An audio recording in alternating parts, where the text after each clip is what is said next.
बिहार की राजनीति की जो तस्वीर आज पूरा भारत देख रहा है, उस तस्वीर के असली शिल्पकार का नाम है अमित शाह। एक ऐसा नेता जो राजनीति को सिर्फ समझता नहीं, बल्कि उसे जमीन पर उतार कर नतीजों में बदल के रख देता है। एक ऐसा रणनीतिकार जिसके कदमों का हिसाब विपक्ष वोट गिनने के बाद समझ पाता है। और बिहार में एनडीए की ऐतिहासिक जीत ठीक उसी राजनीतिक सूझबूझ, उसी अनुशासन और उसी माइक्रो प्लानिंग का नतीजा है। 2025 के चुनाव में एनडीए ने बिहार में वो कर दिखाया जो विपक्ष की कल्पना में भी नहीं था। बीजेपी अकेले 89 सीटों पर पहुंची, जेडीयू 85 पर और पूरा का पूरा एनडीए 202 सीटों पर। यह सिर्फ एक जीत नहीं, ये एक राजनीतिक भूचाल था जिसने महागठबंधन की पूरी इमारत ही हिला दी। लेकिन असली सवाल यहां पर खड़ा होता है, ये चमत्कार आखिर हुआ कैसे? कौन था वो दिमाग जिसने महीनों पहले ही जीत का नक्शा बदल लिया था? नाम फिर वही, अमित शाह। कई महीने पहले, जब चुनावी माहौल अभी गर्म भी नहीं हुए थे, शाह ने बिहार का पूरा होमवर्क शुरू कर दिया। भाजपा नेताओं से लगातार मीटिंग, गठबंधन दलों से भरोसे की नई रेखा, बूथ रणनीति पर घंटों चर्चा। ये चुनाव किसी एक हफ्ते की मेहनत का नतीजा नहीं था। ये 4-5 महीने की गहरी प्लानिंग का परिणाम था, जिसमें शाह ने खुद हर लेयर को मॉनिटर किया। शाह ने एक इंटरव्यू में साफ कहा था, एनडीए 160 के ऊपर जाएगी। उस समय विपक्ष ने मजाक उड़ाया, लेकिन 202 सीटों के बाद वही बयान अब भविष्यवाणी जैसा लगता है। अभियान के दौरान अमित शाह ने 35 रैलियां करी, एक बड़ा रोड शो किया, कुल 46 कार्यक्रमों में हिस्सा लिया।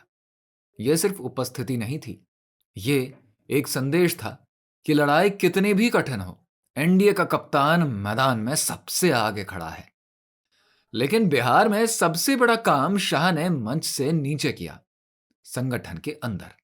एक वक्त पर लगभग 100 बीजेपी बागी नेता चुनावी गढ़त बिगाड़ने के लिए तैयार बैठे थे। 3 दिन तक शाह पटना में रुके और हर बागी को एक एक करके बुलाया, कोई कठोरता से, कोई समझाकर, किसी को संगठन का अनुशासन समझाकर। लेकिन जब वो पटना से लौटे, एक भी बागी मैदान में नहीं बचा। ये वही काम है जो कोई दूसरा नेता नहीं कर सकता, क्योंकि इसके लिए सिर्फ पद नहीं, व्यक्ति में विश्वास चाहिए। अमित शाह की असली ताकत है सामाजिक समीकरणों को पढ़ने की क्षमता। ईबीसी वोट बैंक पर लगातार 40 दिन महादलित, पासी, पासवान समुदाय के बीच सटीक पहुंच। कोयरी कुमरी समीकरण को मजबूत करने के लिए बीजेपी जेडीयू की संयुक्त रणनीति, ऊपर से महिलाओं और मुस्लिम समुदाय में कल्याणकारी योजनाओं का टारगेटेड आउटरीच। इन्होंने विपक्ष का डेकेड्स पुराना कास्ट वोट कंफर्ट जोन तोड़ करके रख दिया। और मंच पर जब शाह बोलते हैं, संदेश सिर्फ भाषण नहीं होता, एक राजनीतिक आख्यान होता है। एक तरफ विकास की बात, सड़कें, पुल, मेडिकल कॉलेज, इंडस्ट्री, बाढ़ नियंत्रण, रेलवे विस्तार, और दूसरी तरफ विपक्ष के खिलाफ तीखा लेकिन तथ्यों पर आधारित काउंटर नैरेटिव। जंगल राज, परिवारवाद, भ्रष्टाचार, युवाओं के साथ छल, दोनों धारों को एक ही भाषण में चलाने की कला सिर्फ शाह जी के ही पास है। इसी चुनाव में शाह ने कार्यकर्ताओं को एक नया मंत्र दिया, ट्रिपल एम फॉर्मूला, महिला मोदी मंदिर, और कहा, महिलाएं पूरे परिवार का केंद्र होती हैं, उनसे सीधा संवाद जीत की पहली शर्त है। यही फॉर्मूला अंत में पूरे बिहार में कमाल कर गया।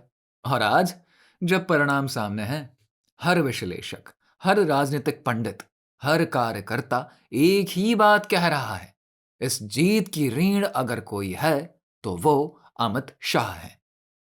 महाराष्ट्र में उनकी रणनीति, हरियाणा में उनकी पकड़, और अब बिहार की इस ऐतिहासिक विजय के बाद अमित शाह फिर से एक बार उसी उपाधि पर आकर खड़े हो गए हैं, मैन ऑफ द मोमेंट। क्योंकि जीत सिर्फ मैदान में भीड़ जोड़कर नहीं मिलती, जीत दिमाग से, अनुशासन से, संगठन से और नेतृत्व से मिलती है। और बिहार के चुनाव ने एक बार फिर से साबित कर दिया, जब अमित शाह रणनीति संभाल लें तो एनडीए की जीत एक औपचारिकता बन जाती है।